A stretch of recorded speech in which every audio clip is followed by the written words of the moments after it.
not sure if you guys saw this, Binder and Brandon, but the Texas Observer, Stephen Monticelli, the reporter there, he observed this, that Wired, a reporter from Wired named Del Cameron, was suspended from Twitter recently for reporting on Matt Walsh's Twitter account being hacked. What is hilarious here, and Ben Collins pointed this out, like here's the explanation given, and for distributing hacked material.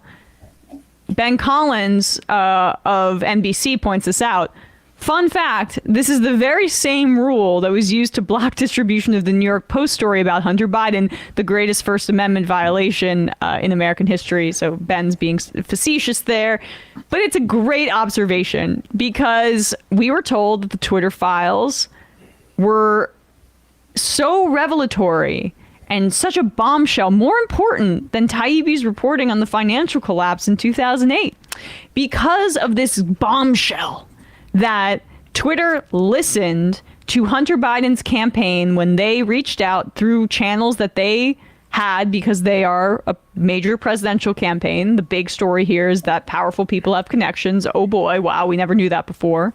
And asked them to take down links to material that was stolen from Hunter Biden's laptop, particularly images of him naked that could violate revenge porn laws in many states in this country, and also violate Twitter's terms of service. And they agreed and took down a handful of those links. But now it's happening and it being implemented by Elon Musk's own during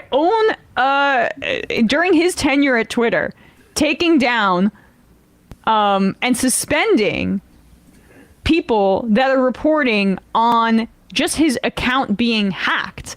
Here is Matt Walsh, though, explaining at Young America's Foundation at an event, talking about why his channel was demonetized. What does this have to do with the hacking, though? He starts off by talking about the hacking. Okay, okay. Like a multi-pronged censorship effort against him. Gotcha, wow.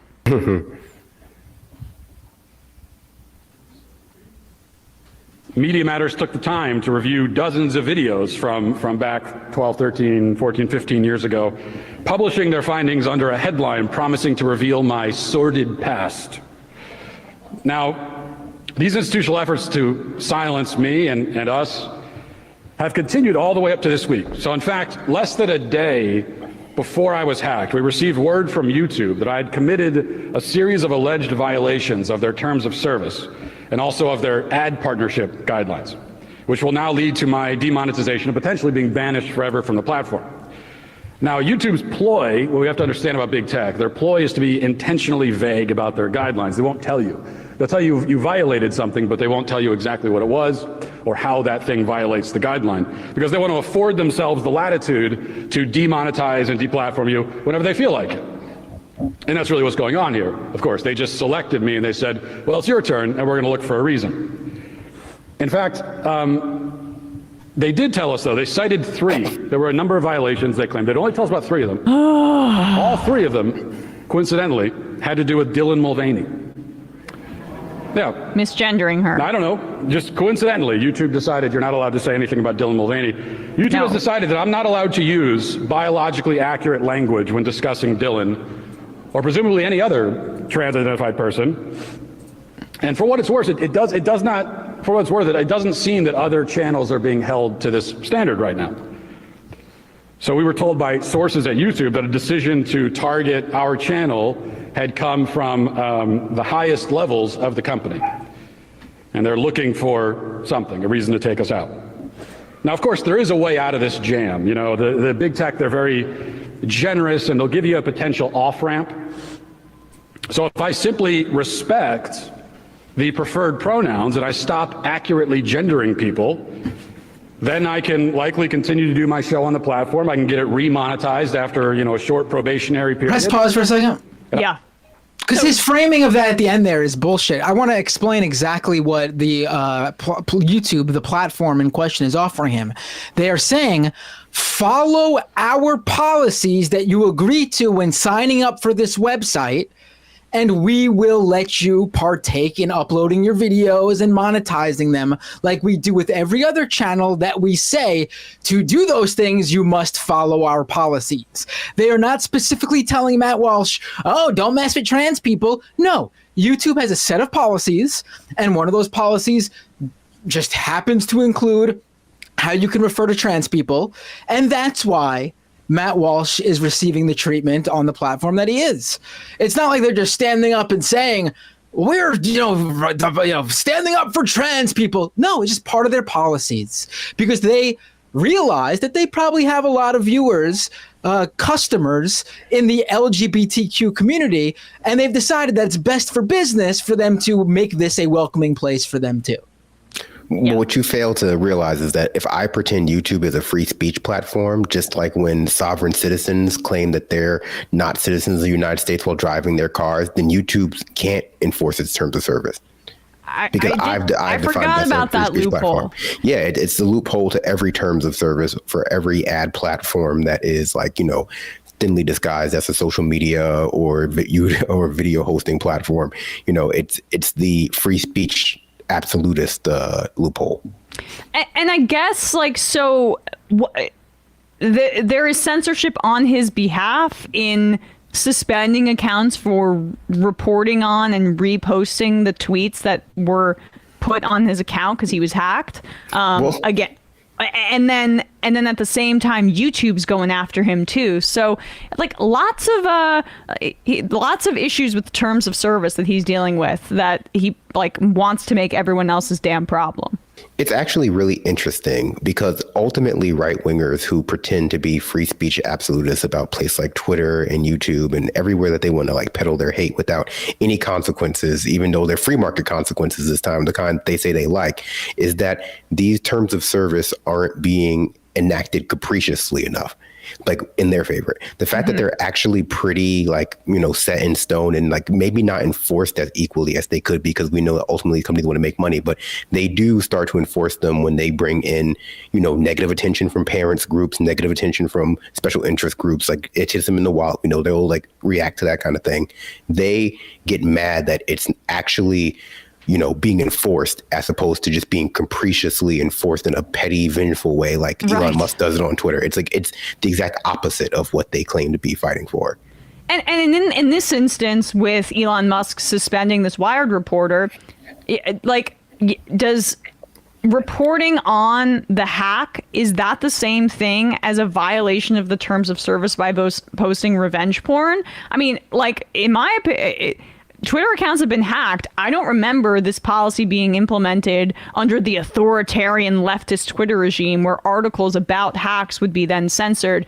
That seems to be a bit more of an overreach than censoring an article that posts nudes that are against the law in half the states in this country that were stolen off of a laptop and are certainly in multiple violations of their terms of service that are against revenge porn.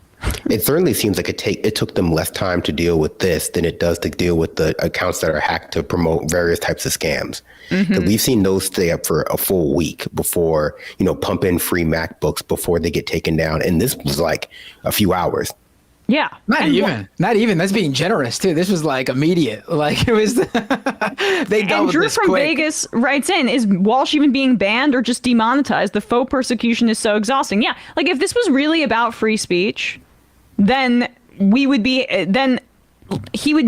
have much more of a case if he was being taken off YouTube. That's not the case. He's just not able to make as much money as he would like because he refuses to abide by their terms of service on misgendering a trans girl or woman. I mean, honestly, why are you making this our problem? Why are you making this our problem except to make yourself such a public victim?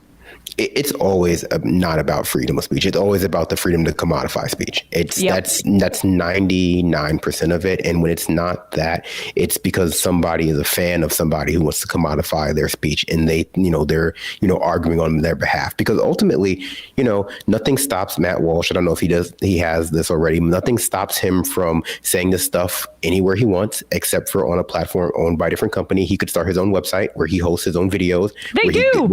Well, exactly. And they can go directly. But that's your point, Brandon, right? Like they're upset that he can't say what he wants to say outside of the paywall on YouTube to be like a real good kind of hate funnel to the stuff behind the paywall where they really make their money over at the Daily Wire. Like if he really loses like $100,000 as he claims because of these videos, I would imagine that pales in comparison to the multi-millions that he makes at the Daily Wire, given what we know about what they offered Steven Crowder. Yeah, but right. I mean, but maybe if they offered a similar deal to Matt Walsh that they did to Steven Crowder, then Matt Walsh is taking an economic hit directly, because as part of the terms with Crowder, if he got demonetized on YouTube, they would subtract that from his earnings. Then take it up with Benny Boy. Take it up with your boss. I don't need to hear about this. Right. I mean, listen, they have plenty of places to go now. Their boy Elon Musk, I don't see them asking him, hey, I'm giving you all this content for free. Where's my cut? Ask him for some ad revenue money. Well, we were supposed to get that. That was one of the promises that, Twitter Blue subscribers were going to get cuts of the ad revenue for people who, advertise in their threads. Another broken promise from a broken man. Elon Musk's exact words, starting today. This was 2 months ago. And then 2 months on now, there's been no revenue cut for creators who subscribe to Twitter Blue. He can't afford it. There's no revenue to cut. Right, yes. Every month, those interest payments come in. Every month he gets angrier and angrier. Yeah, right. Well, 420 today was supposed to be the day that blue checks go away. I'm saying it's not going to happen today. Next day, it's going to be 6/9, June 9th, because of 69. Like, again, this is this major social media company is being run by a 12-year-old who wants to kind of suck up to his edgelord buddies like Matt Walsh, which is why we see immediate action to suspend an account for doing journalism, and when like someone like David Dayen, our friend of the show, his Twitter account gets hacked multiple times, it takes like a month to act on it. It's just so petty, so stupid, so petty. I can't say it enough.